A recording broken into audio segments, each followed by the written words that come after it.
Hi, Kingdom Living community. Welcome to Rise Up, the equipping show to give you a serious edge about how you can walk out your victory in the Lord. And you are back as part of the Refined Gold series. This is number 2 in this series, and this one is entitled Raising Up Blacksmiths. Oh yeah.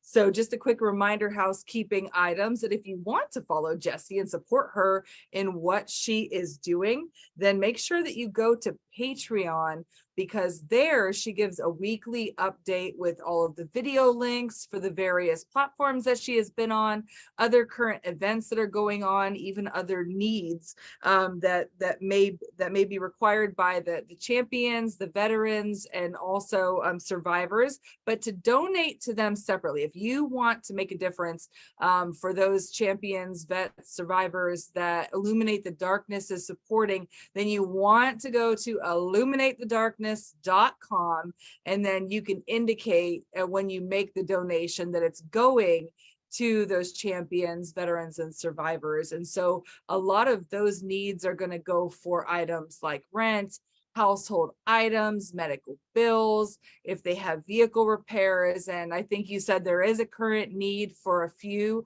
to have their vehicles repaired. So if you'd like to add to that and to alleviate some stress off of some of the very best that we have, then head over there to illuminatethedarkness.com. So again, Patreon to support Jessie and the work that she is doing in ministry.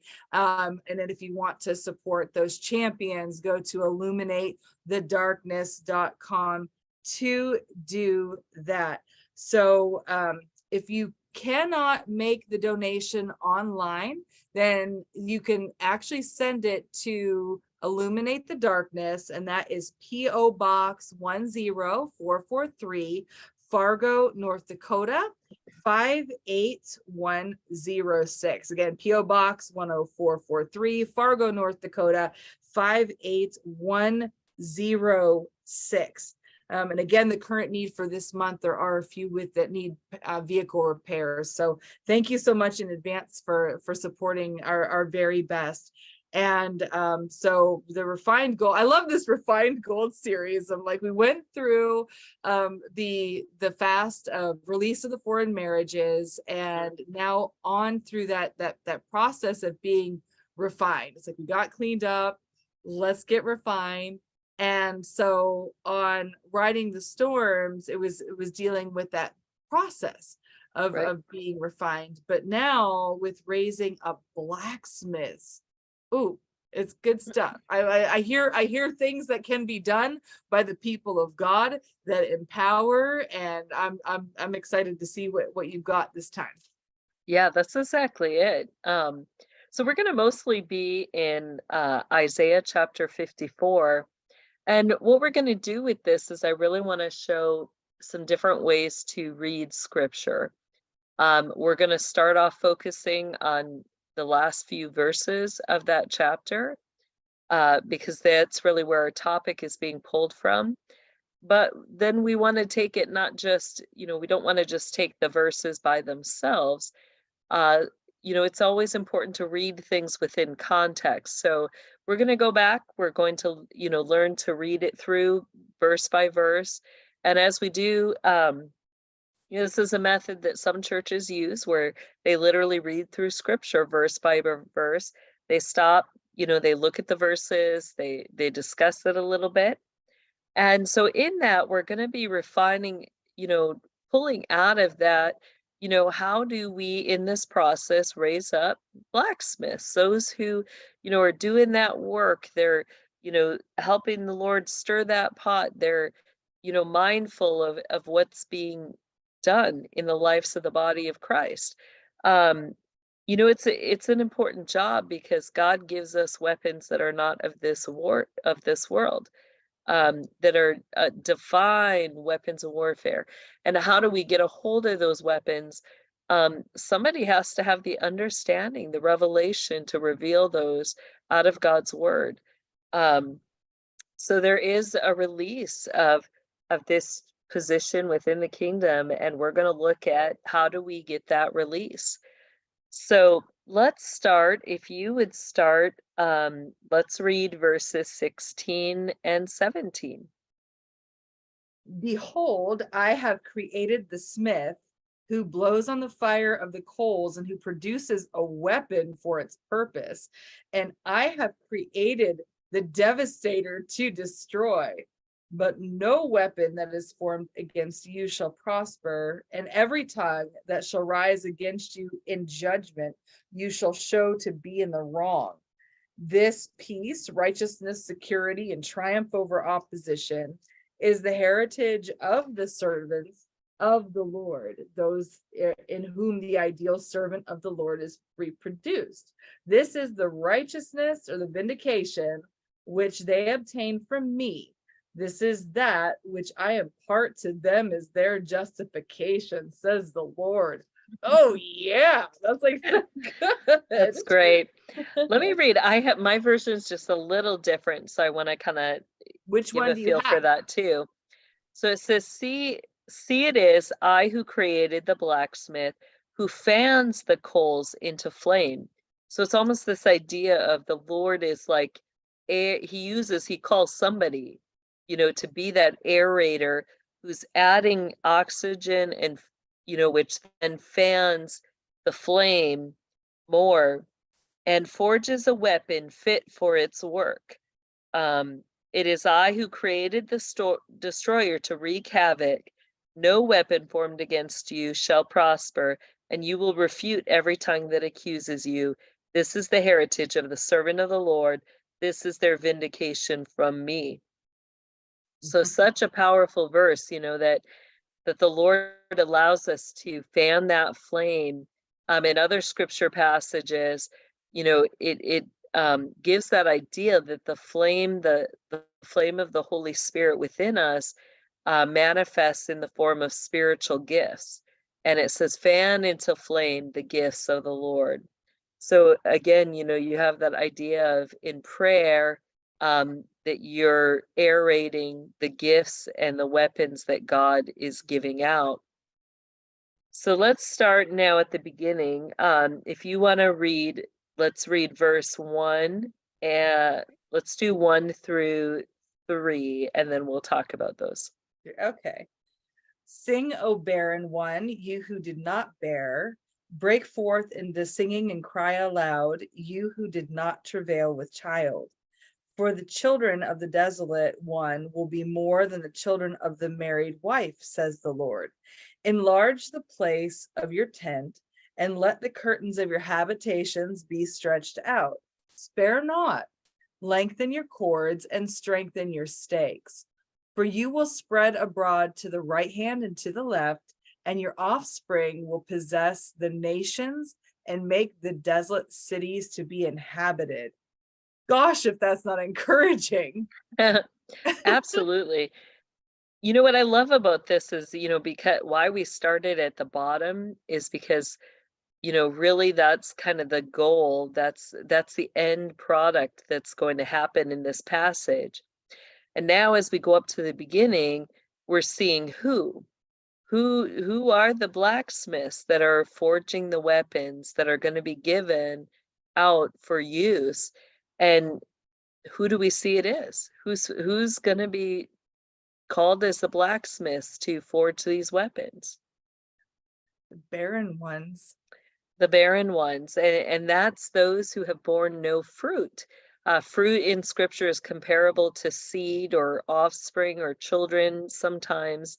So those who have borne no fruit are going to be the ones that are fanning these flames, the spiritual gifts that God is giving into those that he's raising up as the offspring and the heirs for his kingdom. And I love that it says, more are the children of the barren woman than those who have been considered married, those who have already borne fruit for the kingdom of God. More are those this time around. This is the second harvest scripture talks about, where there's already been such a great harvest, the workers have been sent through. But the Lord says in Isaiah, pass through the vine one more time. let the hand pass over, glean one more time. And we're told that the second harvest will be far greater than the first. So it's exciting.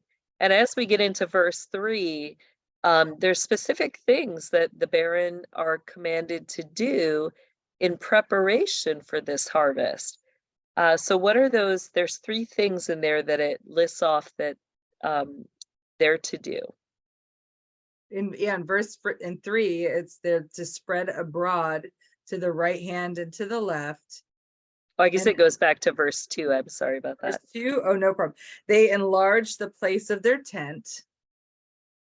They have to let the curtains of their habitations be stretched out. So And think back then they were in tents. So if they wanted to enlarge that tent, they would, broaden things out.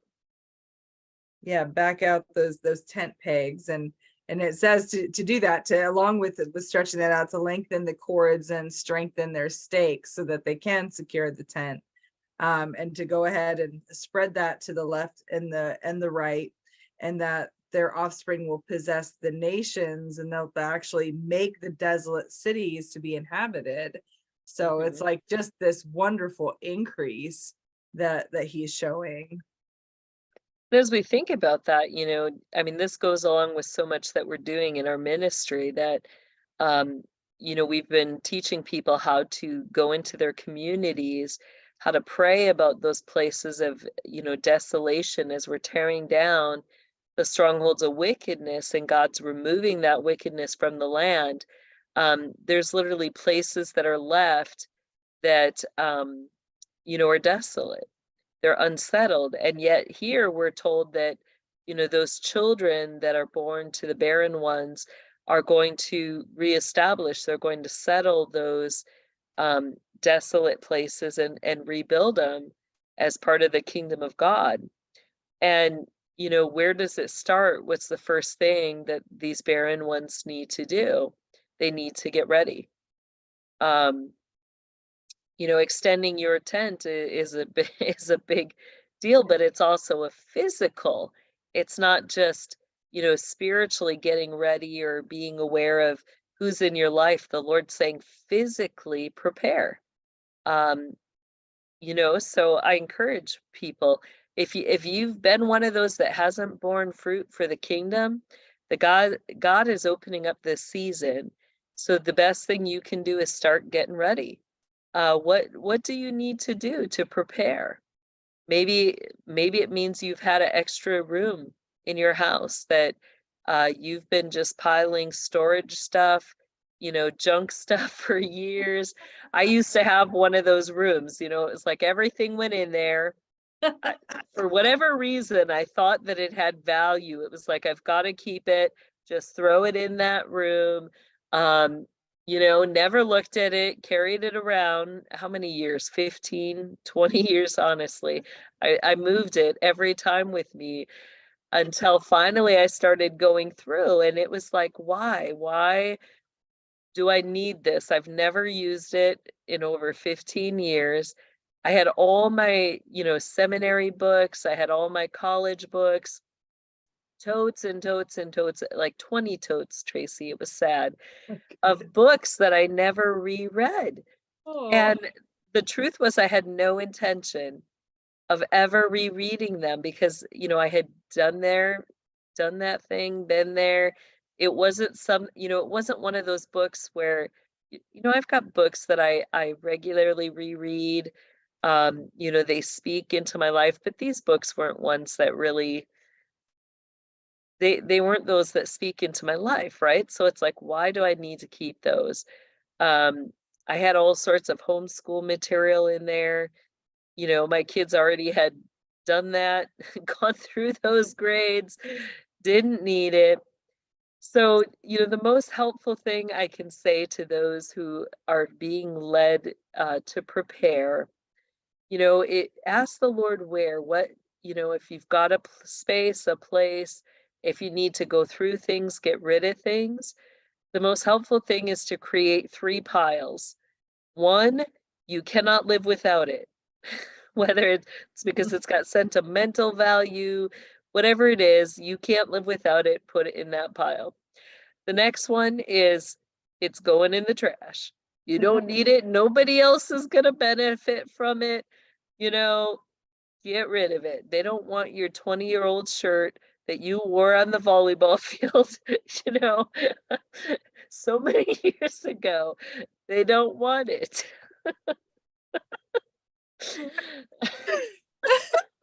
I gotta laugh because it's so true. You keep things and you're like, oh, but that was the first thing I ever got from such and such a friend. You know, you've kept it for so many years, but you can't even fit into it anymore. Let it go. Um, Oh the my God. things we keep, right? The third Yeah. pile is it can be gifted away. Make the box, then take it to Goodwill or wherever, you know, get rid of it. You know, that will help. And as you do, you know, ask the Lord, what do those that he's preparing to bring to you need? Um, how can you create that space where it will be a space, you know, for them? And these are acts of obedience, acts of faith, you know, we're trusting the Lord that if he's doing it, he's going to bring the people, and we're just acting in obedience. So that's the first step. For those who haven't borne fruit, get ready. God's telling you, get ready, start doing the acts of faith, prepare a place because he's going to be bringing people. All right, so let's read verses 4 through 5. Fear not, for you shall not be ashamed, neither be confounded and depressed, for you shall not be put to shame. For you shall, I just need to start that over. I went in a whole circle. I went on a treadmill in the word of God. Okay. Fear not, for you shall not be ashamed, neither be confounded and depressed, for you shall not be put to shame. For you shall forget the shame of your youth, and you shall not seriously remember the reproach of your widowhood anymore. For your maker is your husband. The Lord of hosts is his name, and the Holy One of Israel is your Redeemer. The God of the whole earth he is called. For the Lord has called you like a woman forsaken, grieved in spirit and heart sore, even a wife wooed and won in youth, when she is later refused and scorned, says your God. Yeah, I love this part of the passage because, you know, that's our first thing is that when we're presented with acts of obedience or faith, kind of like Abraham and Sarah, you know, they were told that they were going to have a promised, you know, an heir, a son, and that son would become a great nation. Yet, how many years passed by? You know, 20, 30, 40, then he's 100 years old. And at that time, you know, Sarah had already gone through menopause. She was past the years of bearing children. And that's when the Lord visited and said, by this time next year, Sarah's going to have the child. Um, you know, and so our first thought when we can't see the outcome, we don't know who's coming, we can't see any tangible way for the fruit to come, you know, that's the time that the Lord is saying, do not be afraid. You know, our acts of faith, kind of like Noah, you know, he went 40 years with no rain, yet the Lord told him, build an ark. And everybody's looking at him like, why are you building an ark? There's no rain. Next year, hey, Noah, there's still no rain. You know, 10 years later, Noah, you're crazy, you're out of your mind, it's not going to rain. Yet he was building the boat. And the Lord says, you know, don't be afraid. You will not be put to shame. The Lord's told us what he's about to do. And are we going to trust? Are we going to get ready so that when he does his great work, we're ready? Everything's in place. You know, so it's about that process of preparing for the works that God is about to do. And he says, don't fear disgrace. He says, you will not be humiliated. Why? He says in Jeremiah 1, because I watch over my word to perform it. When he tells us stuff that he's about to do, he's going to watch over his word to perform it. And we can trust in that. And he says, you will forget the shame of your youth. You will not remember the reproach of your widowhood. Because he's our maker, he's our husband. The Lord Almighty is his name. The Holy One of Israel is your Redeemer. This is about redemption. As we look through this passage, we find out that the sons that the Lord gives to the barren one are those that have been captive, those who are being redeemed, those who have borne no fruit, just like the widows. Yet the Lord is giving that second chance for them, that they are not forgotten. This is the wheat that was left on the ground, that was, along the fence post, that fell in the cracks, that was left pretty much to be unharvested, to not be, good fruit that could be used to sustain and to give life. And I love that, because that whole Redeemer passage goes back to the book of Ruth. And in that book, we see, what did Ruth cry out for? She was a widow, she was left barren without children, and yet she cried out for that wheat left on the ground and said, let me glean it, let me pick it up. The rest of the workers got to go through, the process of gleaning wheat. You've got these huge stalks with all these bundles of wheat at the end, and they would go through and they would, almost like take those bundles, and they would pull, and they'd have a basket that they pulled into, and all the wheat with the tares would fall into that basket, and then they would take it to be threshed. But as they did that, there would be pieces that would fall out or fall on the ground, and they would just walk past. They would leave those, not consider, it worth picking up. But Ruth said, let me go behind, let me pick up that which has been left behind by the workers. And that meant she had to pick up piece by piece. And she gleaned such a harvest that, when she took her apron full of all this grain home, her mother-in-law is like, how did you get that much grain, picking it up piece by piece, right? Yet the Lord multiplied the harvest. So that's what he's doing, because he is the Redeemer. He is the God of all the earth. And, let's look at, why don't you read verse 6 through 8. For the Lord has called you like a woman forsaken, grieved in spirit and heart sore, even a wife wooed and won in youth, when she is later refused and scorned, says your God. For a brief moment I forsook you, but with great compassion and mercy I will gather you to me again. In a little burst of wrath I hid my face from you for a moment, but with age, enduring love and kindness, I will have compassion and mercy on you, says the Lord, your Redeemer.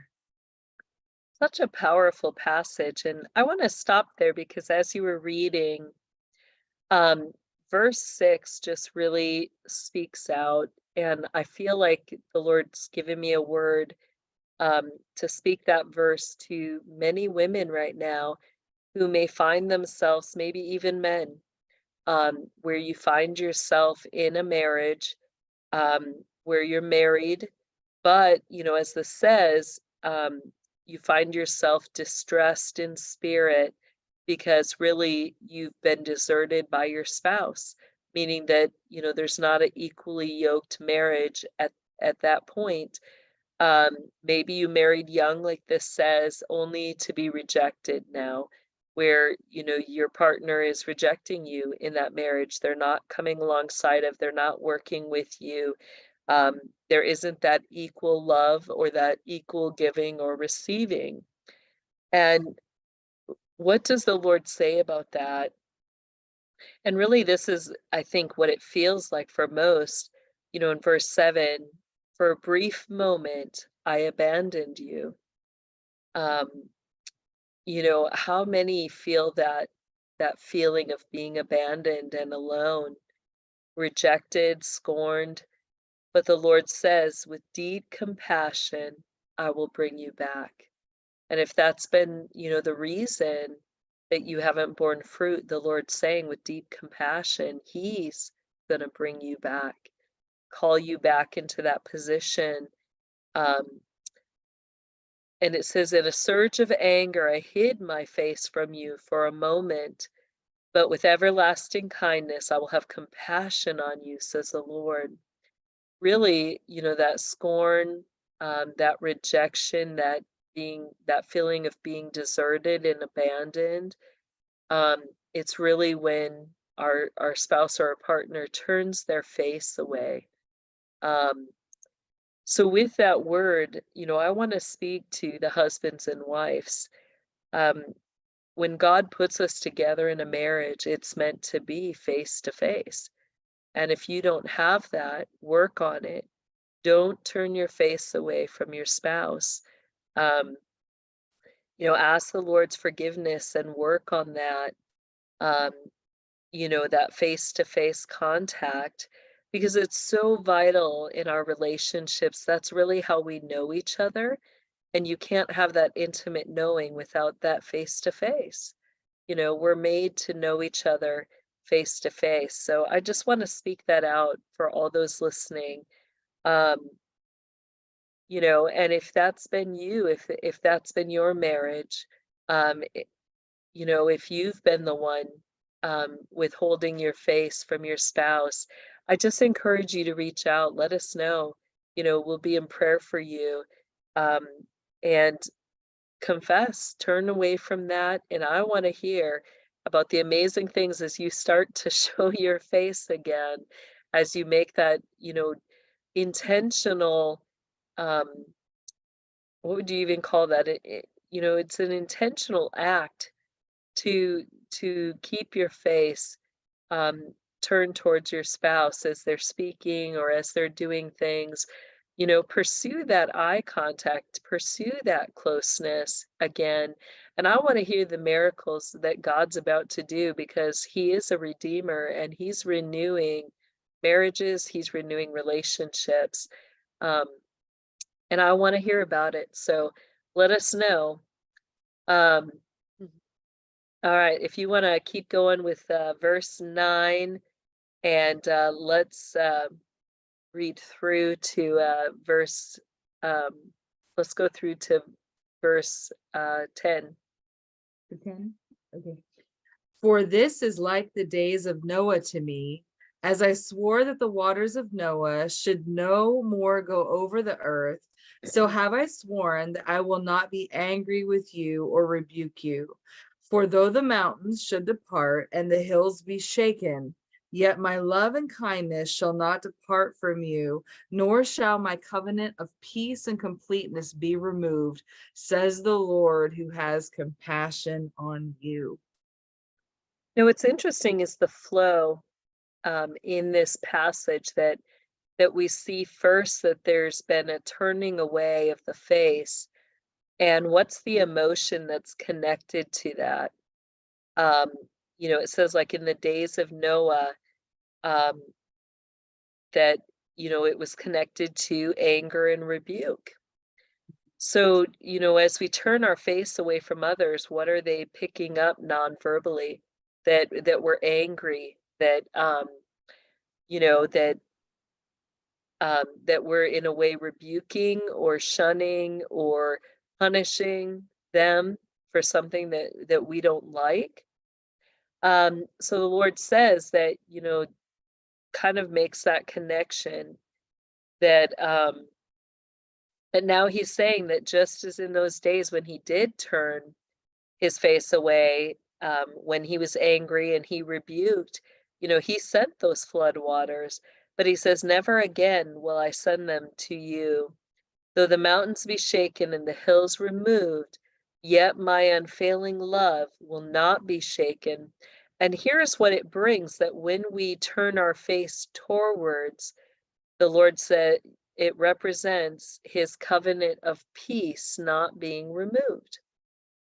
So, maybe this will start to solve some of the issues in division and strife in our families. If there's that lack of peace, maybe the simple act of just turning your face towards someone as they're talking, even if it's, in anger, maybe that will bring healing to some of that. So go ahead and read verses 11 through 15. Oh, you afflicted, storm-tossed, and not comforted, behold, I will set your stones in fair colors, and your foundations with sapphires. And I will make your windows and pinnacles of sparkling uh, agates and rubies, and your gates of shining carbuncles, and all your walls of your enclosures of precious stones. And all your spiritual children shall be disciples, taught by the Lord and obedient to his will, and great shall be the peace and undisturbed composure of your children. So how do we get, from point A to point B? The Lord's laying it out all right here. We know that scripture tells us that those oaks of righteousness, that's what these children of the barren ones will be called, oaks of righteousness. And we know that they come from those who have been rejected, those who have been, abandoned, those who have been held captive. And, there's that concept that in anger, because of their shame, because of the captivity that they've been bound in, that there's been this overall, where people are deserting, turning their face against them. And as that shifts, as the Lord begins to turn his face towards them, I believe, it's a whole family thing that the Lord begins to turn the face of the father, the face of the mother back to the children. And as that happens, you know, what does it say? The Lord says, I will rebuild you with stones, precious stones. He names turquoise, lapis, rubies, sparkling jewels, walls of precious stones. He's rebuilding people, making new. And he says, all your children will be taught by the Lord, and great will be their peace. In righteousness, they will be established, and tyranny will be far from them. They will not fear. Terror will be removed far away. It will not come near them. And if anyone attacks, it's not my doing. Those who attack will surrender to you. Okay, so there's this rebuilding in that process of restoration that the Lord is about to do. And then what happens is that, as that turning of the face happens, people are rebuilt in the Lord. And then let's get back to 16 and 17. What does it say? Behold, I have created the smith who blows on the fire of coals and who produces a weapon for its purpose. And I have created the devastator to destroy. But no weapon that is formed against you shall prosper, and every tongue that shall rise against you in judgment, you shall show to be in the wrong. This is the heritage of the servants of the Lord. This is the righteousness of the vindication which they obtain from me, says the Lord. Powerful, huh? Powerful. So how Powerful. do you create those weapons? It starts with, preparing, getting your homes ready for, whoever God's going to bring to you. Maybe it's already in your home. Maybe, you've had children that have walked that road of devastation. Maybe there's been massive drug use, alcohol use, maybe there's been a lot of sexual immorality. But as you prepare, what happens, there's that turning of the face as you're, getting ready to receive them. And as we do that, we see that there's this shift, a change that happens, that as we do acts of obedience and getting ready for the work that the Lord's about to do in the lives of others, um, the Lord's the one who then adorns, the Lord's the one who makes that covenant of peace with them and brings them around and adorns them with all sorts of precious stones, precious jewels. And as he does that, there's this process where, literally you're fanning that flame of the spiritual gifts. You're putting weapons into their hands that are spiritual weapons. Um, that, with those weapons, no other weapon formed against them is going to prosper. They're going to have what they need to, win every battle, to refute every tongue that comes against them. And, there's a complete redemption in this process of refining. So, how powerful. Incredibly powerful. And this passage is just, oh my gosh, there's so much to it. I just love in 13 about the undisturbed composure of your children. Like, Yeah, right. How many of us long for that? So very powerful, just walking through it like that. And it's so good that you took us through that, because it sometimes does get missed in churches where it's like you might have a topic and maybe some verses that kind of go along with it, but to really go through and to break it down and to think and ponder and consider each section, how it fits together, and to really get, oh my gosh, context, kind of important, of what the Lord is really saying and how it applies, and making application of it. Like, my goodness, yeah, being able to wield the sword of the Lord is a big deal. So thank you. That was Yes, fantastic. All right, well, let's pray. Heavenly Father, we just come before you, and it is our desire to do your will. Lord, so many of us have struggled throughout the years to bear any type of fruit at all. And I just ask now for that shift. I ask that you would show us exactly how to prepare, that you would even give us the little details that will mean so much to those that we are preparing for, the things that they like, the things that are meaningful to them. Let us include those little details as we get ready for them. Um, Show us if there's things we need to buy. Whatever it is, Father, we trust that you are going to supply the need. You're going to provide for us all that we need to expand our tents. Show us how many that we are providing for. And we ask for the maximum amount of fruit, Lord. We ask for it to be doubled. We ask for it to be tripled, quadrupled, Yes. however far you want to go with that, Lord. We want it, and we're asking for it. So we ask that you would teach us how to prepare in mass for those that you are bringing in this second harvest. And Lord, we also ask for those right now who may be struggling with their marriages, where love has been lost, where they feel abandoned, rejected by their spouse, where things are not working like it should be. I ask that you would restore, that you would teach us again how to turn our faces towards one another. How beautiful, how important to see one another's faces, Lord. I thank you for that. Let us seek that daily. Let us not just text all the time or call each other. Let us be intentional and set up times to see one another face to face, Lord. Um, and, take that time to give eye contact. I know that's an area I struggle with, Lord. I ask you to forgive me when I just don't even think about it, when I just kind of breeze over it, when I continue in my busyness and don't stop to be intentional to give people that or family that eye contact that they need. Help us to be mindful of those things, and in that to love each other enough to stop and really engage face to face, Lord, and to be close, not just at a distance to be looking or watching, but let us put our faces near to one another.